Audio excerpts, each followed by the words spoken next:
Hey there YouTube, I'm Ikitsu, this is the Ikitsu Times, welcome to my channel, welcome to War Warhammer. So, we're going to start going over each of the factions, and we're starting off alphabetically. So we're starting off with Brettonians, not a particularly good faction, but they are the first one up there. And this is going to focus on them in a multiplayer sense. So this isn't going to necessarily be useful in the campaign, where the money values mean different things. So, Brettonians are in the tabletop a very cavalry-focused faction. Here you can see that they're not particularly focused in anything, they're actually quite anemic, but that's because they're not a fully fleshed out roster. You can't play them in the campaign, you can just play them in multiplayer as a sort of pseudo-gimped faction. I wouldn't recommend playing as them just because they don't have a complete roster and they're missing quite a few important elements. Now, moving on from there, let's start off with the Lords. They've got the basic one. And this general here has got the Blessing of the Lady, which is plus 12 damage resistance in a radius around him, which is a very good ability for a generic general, but he is not particularly impressive otherwise. So this sort of aura makes it so that you can have your front line of just basic spearmen or what have you stand up against much tougher units than you would normally expect, and it also makes their own lord a little bit more resilient than you would necessarily think he would be. So keeping in mind that, they've then got King Lone Leoncoeur. Now, he's got slightly higher statistics, and if we go down here, he's also immune to psychology, so he's not affected by fear or terror. He also has the Blessing of the Lady, as you would expect. He's got Beloved Son of Brettonia, which is very, very similar to King Thorgrim Grudgebearer's ability. It gives you plus 8 melee attack, plus 4% charge bonus, and immune to psychology for all of your units across the map when you're at low leadership. So this means that you want your general to be in the fight and getting to low leadership, but at the same time, that's risky because if he dies, of course, that's going to cause problems for your army. But when you get that, you get a pretty decent bonus that's constant around your entire army. Lastly, you've got the Ladies Champion. So long as he's not broken or dead, he does replenish his own hit points slowly. So Lone Leoncoeur actually has a huge number of special traits and abilities that mark him above and beyond your typical melee lord, but they're still like situational and weak enough that he still functions very much like your typical melee lord. Both the Lord and Lone Leoncoeur have the option of riding a Hippogriff, a Royal Pegasus, or a Barded Warhorse. Lone Leoncoeur also has Beaquist, which is a more powerful version of a Hippogriff, basically. Same sort of thing. Fairly effective if you want to have him up in the air, but you could also just have him on the ground or on a horse. Now, the Paladin is their basic sort of melee troop hero. He can either be in the air on a Royal Pegasus, or he can be on the Barded Warhorse, so either of those options depending on whether you want him in the air or on the ground. He has no particular standout qualities or traits, making him pretty poor all around, because he can't have, like, say, a Manticore like a Chaos Champion could. He's just sort of meh. There's nothing in particular great about this individual character. I tend not to take them just because, again, there's nothing spectacular about them. They've got no special abilities. The Damsel is their only caster, and it's an interesting support unit for them, and keeping them near your general can actually be quite a good idea. They've got Aura of the Lady, which is plus 12% magic resistance around to yourself and anyone sort of in a small radius around you. So this can actually help reduce things like Fate of Juna or Soul Drain used against King Lone Leoncoeur. So the combination of that and the Lady's Blessing means that you don't take that much damage from magic if you're stacking those effects together. However, the lore is one of the worst ones in the game, of the Lore of Heavens. You've got Roiling Skies as the passive for that. It affects the entire map, but it only affects flying units, 8 melee defense, and minus 6 missile parry with shields, which only applies with Brettonians basically. But the melee defense bonus, or penalty rather, can be useful in some circumstances, like if you're against undead, for example. And you've got lots and lots of Pegasus Knights, that could really turn the tide of an air battle in your favor. Although, still, I think the Terrorgeists are a better value proposition. They've got the Lore of Heavens, which includes Harmonic Conversions, which is a very solid area of effect buff spell. It lasts for 19 seconds, plus 3-4 melee attack, plus 3-6 melee defense. It's better for holding a line, I find, than actually destroying units, because the melee attack isn't as good as, the melee defense isn't as good as getting extra melee damage, and armor penetrating damage in particular, I think is very, very important for actually breaking through and winning a fight. But this is a good solid buff that helps out in quite a few situations. Next up, Curse of the Midnight Wind. This is what you want to use if you need to break through an enemy a little bit faster.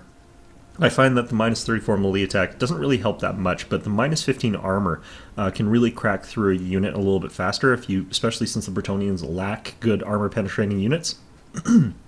Excuse me. Next up, they got the Comet of Cassandora, the Chain Lightning, the Wind Blast, and where'd Urnon's Thunderbolt go? And Urnon's Thunderbolt. All of those four are area of effect damage spells, and all of them are better against large numbers of troops. Now, the Comet of Cassandora is really, really weak. It would be nice if that actually hit harder. But if it hits an area, it doesn't tend to do much damage to that area. It needs to be boosted in that relative aspect, because direct hits with it cause practically no damage. The Comet of Cassandora, I think, should be like its big iconic spell, but unfortunately Chain Lightning is. Chain Lightning's a vortex that travels around the map. Again, very, very little damage. Unfortunately, it just... Vortexes need something that sort of lets them home in a little bit on units to some extent, even if not like perfectly, but they tend to just wander off into the void and not do anything. Unless you can drop it right into the middle of an enemy army, it's not going to be useful. Next up is Urnon's Thunderbolt. I actually kind of like this one. It's relatively cheap at 10 mana. You can drop it on a unit very precisely, so if you've got multiple units sort of engaged in a blob, you can drop it right onto the enemy, and it does a huge amount of damage in a small area. So the strike area being small actually helps out a little bit, in the fact that it does more damage than some of the other ones in that concentrated area makes it pretty okay.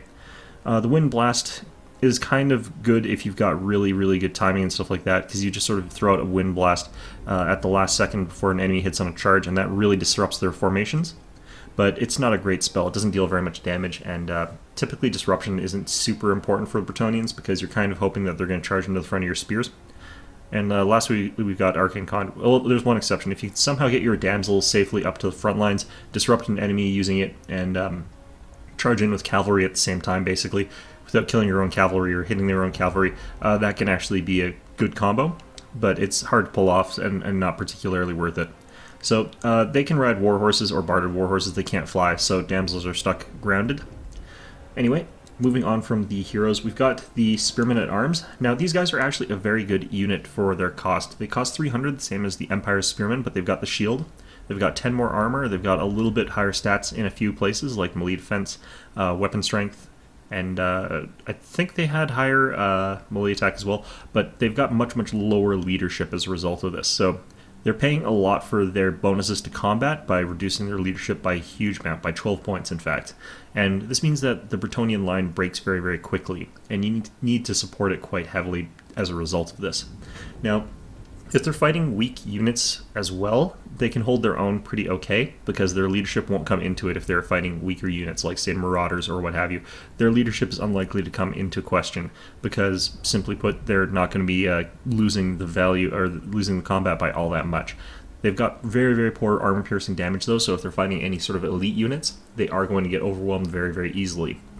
So the nice thing about these guys, you spam out a bunch of them, you make sure that no one can get around their flanks or behind them through whatever means you can, either by strong knights guarding your flanks, rolling up anything and trying to flank you, or by simply having too big a line for them to easily flank with too many things behind them, like, say, your Lord, for example. Boosting up their damage resistance, using buffs from your damsel as well could really help. That combination could make it so that these guys could survive against much, much higher tier units without their leadership ever dipping, without that ever coming into play. Next up is the Man-at-Arms with the Pole Arm. And these guys are halberd units, so they have got decent armor-piercing damage of 18 there, and they've got a very, very large bonus versus large. So these guys are sort of the equivalent to the Empire's halberdiers, but again, they're much, much cheaper, 75 points cheaper. They've got 10 more armor. They've got some higher statistics in here as well, but they've got, again, much lower leadership. Only 9 points lower this time, so the gap is closed a little bit. Now, these guys are, again, pretty decent. They have that low price point, so you can take quite a few of them for the price that you would normally take the Imperial ones for. And you can also give them some upgrades here if you really wanted to, and bring them up to the same cost essentially as an Empire Spearman. And at this point in time, you've got pretty close stats, pretty high stats there in most places, but it would take you all 9 upgrades to have the same leadership, basically. Or it would take you up to here. This is how many you would need. So this would be a fairly solid unit, comparable in a lot of ways to the Empire one, but it does cost a lot once you've done it that way. So these guys, I think that they're kind of worthwhile depending on what you're up against, but I usually make my line out of the Spearmen at Arms, just easier to make a long line and support it with stronger units. For Missile Infantry, they have the Peasant Bowmen. These guys have a decent range statistic, actually. Their missile damage is actually a little bit higher than some of the crossbows out there, like the Empire crossbowmen, but they've got lower armor and catastrophically lower leadership. And this means that these guys cannot win in a missile-to-missile fight. For example, if they're fighting against the Empire's crossbowmen, they'll start firing at each other. The slightly higher armor on the crossbowmen for the Empire means that these guys are going to take losses a little bit faster, and these guys' low leadership means that they'll run away very, very quickly. So the damage on these guys is high, the price point is very, very good, but they're very, very fragile compared to other archers. The only archers in the game that are more fragile than them, including the leadership calculations, is the Knight Goblin archers, who have got like 34 leadership or something like that. So these guys, you have to protect them if you want to use them, but if you do, they do as much damage as other archers for a discount price. So, not sure if that is going to show up in the video, but just got alt tabbed out for some reason. Anyway, next up we've got cavalry, and this is supposed to be the pinnacle of Brettonian everything. They start off with a mounted yeoman, and this isn't really what they're about. It's just a typical very fast cavalry. A little bit overpriced for what it does. It's got decent statistics all around, but very, very low leadership again at 48. It's not particularly good. These guys, again, not particularly great, but they can do the role that they're assigned to very well with that very, very high speed, Vanguard deployment, so on and so forth. So these guys can pick around, but they're really overcosted compared to other Vanguard cavalry, for example, for the greenskins. If we were to look at them, the Goblin Wolf Riders over here, 300 points, and not actually that much worse in statistics, honestly. Like, yes, these guys are worse in statistics, but not by enough that I would actually want to take the Brettonian one in the role instead, because you're supposed to be going for light units like archers and what have you, and the statistics that these guys have are not really any better at dealing with an archer unit than the Wolf Riders are. Both of them are about equally good at that. Next up we've got the Knights of the Realm, and this is where the sort of Brettonians have really quite good value. If you were to compare it to the Empire Knight, it costs the exact same, but it's got a little bit more leadership, speed, charge bonus, and I think it had a little bit more melee attack as well. So these guys have just generically higher stats, but pay the same price, and that makes them quite potent for their cost. The problem is that the Empire Knights and the Knights of the Realm and other forms of cavalry in this game are not the mainstay of the armies. This isn't like other Total Wars where you could just really spam out cavalry and expect them to just win. Because of the way the hit point system works partly, and because of the way that pull-through is not really as effective as it used to be, pulling your units out of combat, you tend to take quite a lot of damage from that. So the Knights of the Realm you can expect to be able to do rear charges and the usual sort of thing, but you can't expect them to smash through even relatively weaker tier units without taking pretty bad losses and without taking a long time doing it. So it's not really viable to take your Lance cavalry for that purpose. Next up, they have got the Grail Knights, and these guys are upgraded versions of your Knights of the Realm. They have immune to psychology, which means that they're immune to the fear and terror-causing units, those effects of it. But their statistics are not dramatically better than the Knights of the Realm. They have a much bigger charge bonus, yeah, melee defense, melee attack, melee weapon strength, but it's not so much that they should be worth 1,500. This puts them ahead of cost of the Demigryph Knights. I think that part of what they're paying for is that their melee attack is magic, which means that they deal full damage against things like Hex Wraiths and Karen Wraiths, but those units are so rare that it's not something you would build your units towards. These things should be as good or better than the Demigryph Knights, and they just aren't. They have got the larger unit size, sure, that helps out. They've got the very good charge bonus, sure, but they're a little bit slower than Demigryph Knights. Their ability to deal damage is not as good, and they don't have as many good bonuses as you would see on those Demigryph Knights. So, even if they pull down the Demigryph Knights, these guys typically aren't worth what you're paying for them. They're so expensive that they just don't perform as well as they really should. And for the shock cavalry value, the Knights of the Realm do just adequately enough. It is much better to have 3 Knights of the Realm rather than 2 Grail Knights in virtually every situation of the game. The only exception is if you're up against undead, you might want to take the Grail Knights, just because some people do take Hex Wraiths and Karen Wraiths. I do think that it's okay to have a counter against those sort of things, but you're not going to have necessarily an easy time getting into that matchup where they're lined up against your Grail Knights, because most people are going to figure they don't want to fight your Grail Knights with their Hex Wraiths. Next up, they've got the Mounted Yeoman Archers. These guys are the exactly standard sort of cavalry archer that you would expect to have in a game like this. Don't do anything in particular special, but they're not really bad at what they do either. So I don't really use them with Bretonians. I don't think that they fit the style of their army all that well, and they're not really fast enough to get away from enemy light cavalry if they decide to take any. 90 speed is kind of lower than a lot of the light cavalry that other people get, like 92 or 94 is what you might expect someone to have. And of course they don't escape from flyers. Next up you've got the Pegasus Knights, speaking of flyers. Now these guys have very, very similar statistics to the Knights of the Realm. They've got much higher speed, a little bit higher the melee attack, but other than that they're pretty similar. They've got a little bit lower armor as well. Now, these guys are their sort of flying cavalry, and they work exactly as you would expect, meaning that they've got a very high charge bonus for a flying unit. Most other flying units have fairly poor charge bonuses, but these guys can be used to clear out the skies with a countercharge sort of thing. So if your opponent has something like Fellbats or Terrorgeist or even a Lord that's in the air, these guys can charge them and deal considerable damage on that charge. It's hard to cycle charge in the air just because of the sort of clunkiness of the movement, but that can work for that purpose. Also, they can charge into infantry and so on and so forth from the back very easily without having to get around. Now, I think that these guys are slightly over-nerfed in terms of the unit size. The reason I'm thinking this is because if you were to compare them to something like the Vampire Counts, let's see here.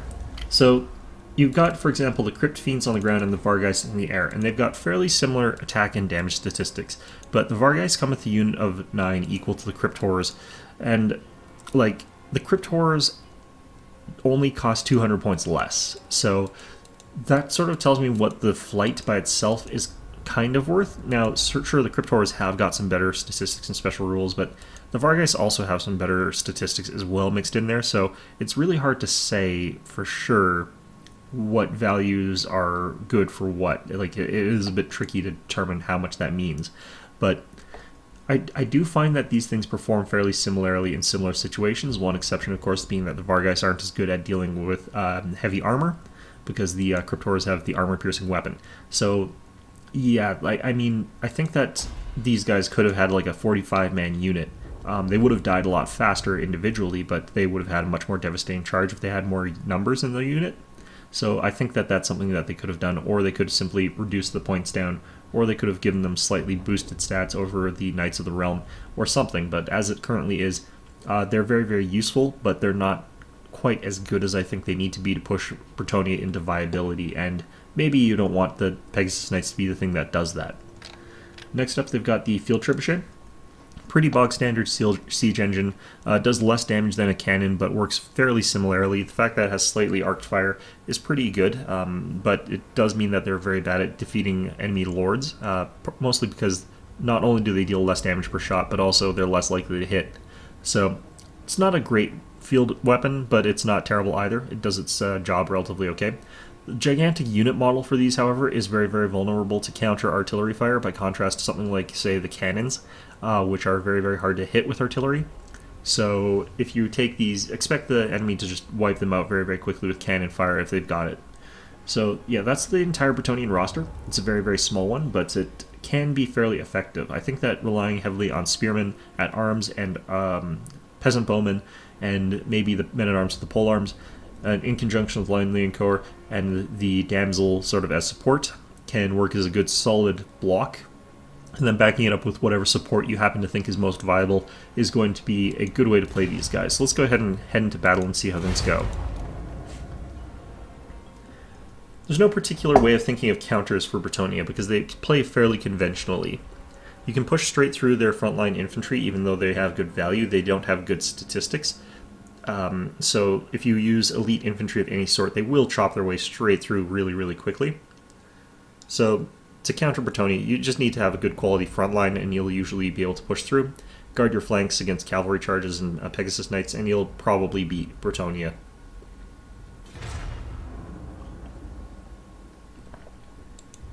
Alright, so we're going to go ahead and pick up Lone Leoncourt. We're going to put him on a horse just for the hell of it, and we're going to take a damsel as well. We're going to leave her on foot for now. We're going to go ahead and take a bunch of these spearmen, and probably 3, maybe 4 bowmen. We'll take a couple of units of Knights of the Realm, take a couple of Pegasus Knights, and we'll try and wait and see what he's going to take. We'll take a couple of Field Trebuchets as well here, I think. Could take 2 of the men-at-arms with polearms. Alright, we're up against orcs, so what do we want to do against orcs in particular, I'm thinking? I think one of these ought to do, one of these guys, one more of those guys. Alright, so we got a decent amount of cavalry here. So I want to drop one of my Pegasus Knights. Not really. If they've got Azeg the Slaughterer, you can sort of fly your Pegasus Knights right into them so long as they don't have a ton of archers.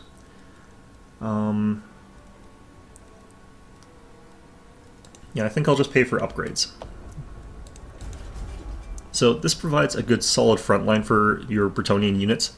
And if I'm supporting them with King Lone Leoncoeur, he's going to actually be pretty decent at protecting them with their resistance to damage aura. The one problem I'm going to have is dealing with Black Orcs, but there's a decent chance that my opponent's not going to take a lot of them because they aren't necessarily the most valued unit against Brettonians, just because Brettonians tend to take these spearmen and stuff like that, and while they will beat spearmen, it's a little bit overkill. You can beat them with something like Savage Orcs as well. Although, you know, if he does take a lot of Black Orcs, he could be in a little bit of trouble.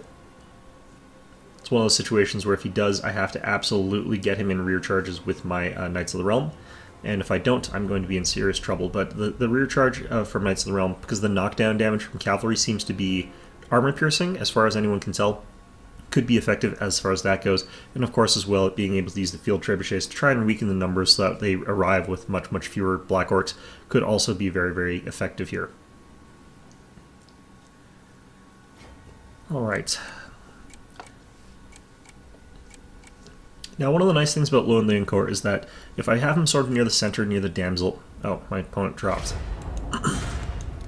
Alright, fantastic. It'd be nice if that counted as a win for the person who didn't drop if it gets down to the 5-second mark, but... Yeah, my opponent was waiting to see what army I was having so that he could counter-pick it, but he took so long in selecting his army composition once he saw that I was actually playing as Brettonia that he couldn't finish arranging an army composition. Another thing about orcs is that they've only really got the goblins as spearmen, so they don't have the greatest cavalry defense in the game, but they don't really need it. Their units are such good value that they don't really need any sort of additional whatever. Alright, Lone Leoncoeur on the horse.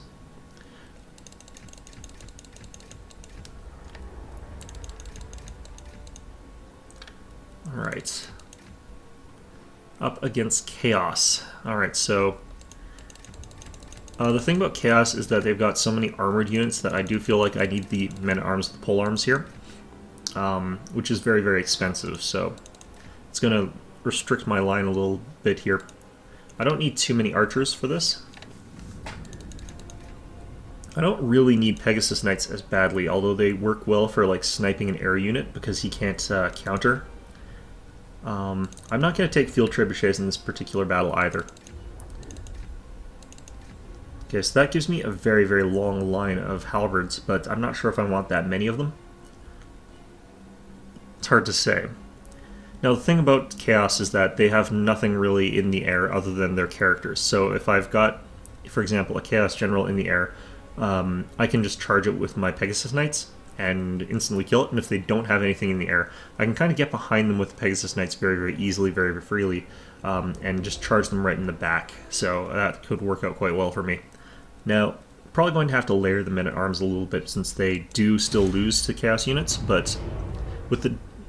I'm going to be focusing a little bit on the buffs and stuff like that, and hopefully that will help me get through this a little bit, but Chaos is a little bit scary for Brettonia to deal with, even though I think that Chaos is actually a really weak faction as well, just because they've got sort of good tools for dealing with Brettonians.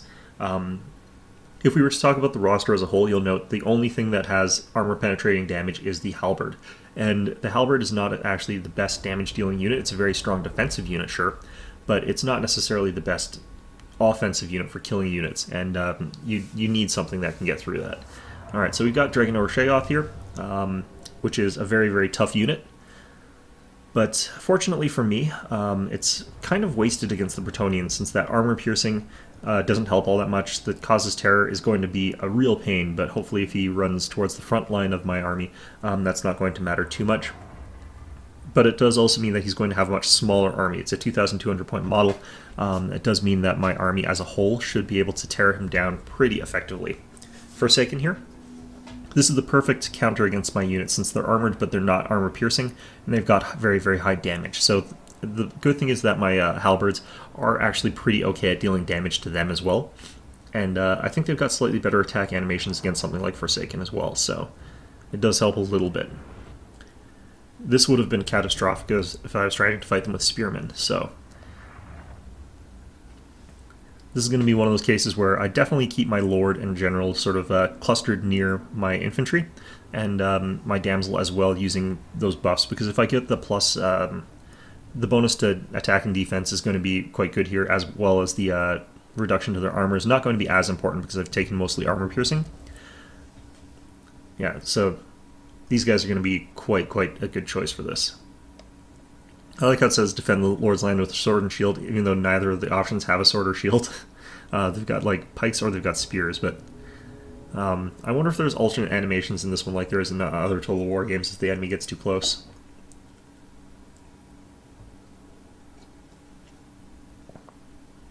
I don't think they did. I think that was the same animations regardless.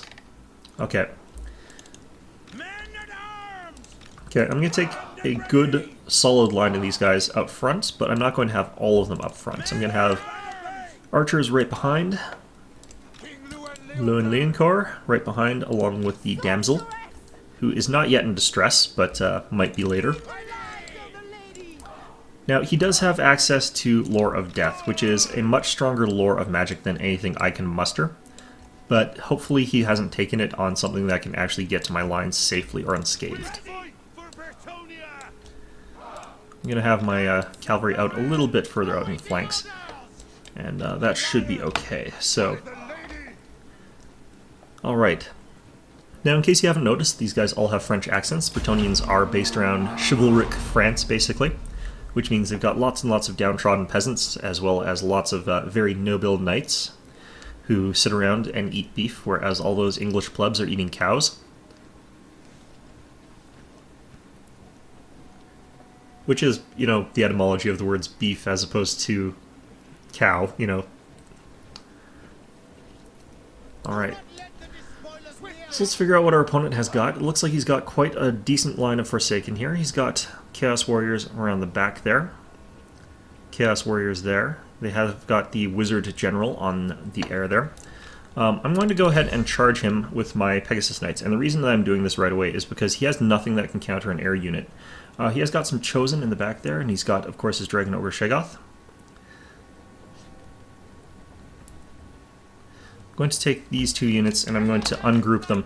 Now, it is a mistake taking only one air unit against the Brettonians, because they, like, when you're as Chaos, because you have nothing that can shoot upwards, nothing that can support this aerial wizard here. So here you can see, like, a fairly fierce charge there from my Pegasus Knights. Hasn't really done a ton of damage yet, but it's starting to deal some pretty good damage now. I'm going to see if we can get a secondary charge in here, but you can see that damage that's caused already. The game's going to run. We've got something in the Chaos Marauders on the flanks there. Okay.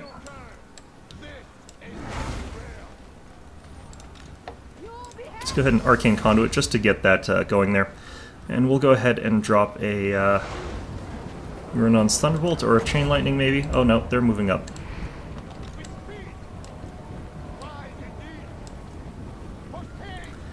Alright, so we've chased off his general. See if we can catch up with him and run him down.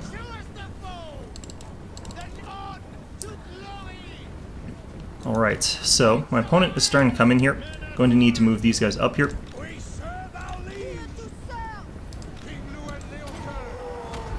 Alright.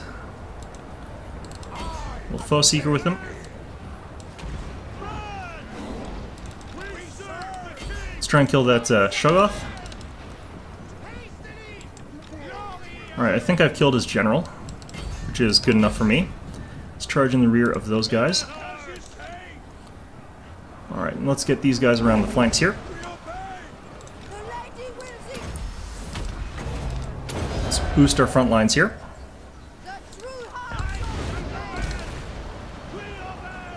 Now, I think I can charge these Chaos Marauders here relatively effectively, even frontally. You can see the effects that we're having on the front lines here. Pretty devastating. Where the hell's my other Pegasus Knights? Oh. General's not dead yet. Oh, and you can see though they have broken through my front lines here. Pretty devastating. That effect. That Shoggoth, I think, really helped out with that. Combination of halberds and other things have gotten through those guys. Halberds over here are going to be in some significant trouble.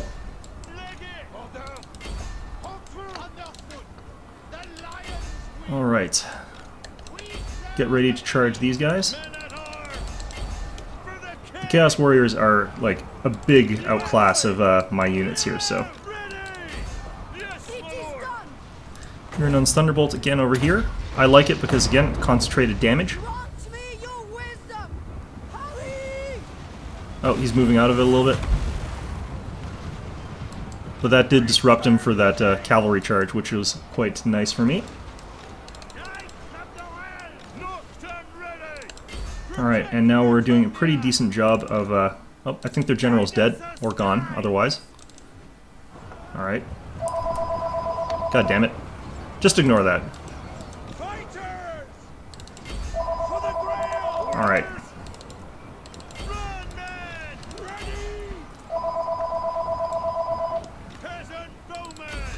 Alright, we'll get around and fire at those Forsaken over there. Just ignore the phone, please. I better go check that, actually.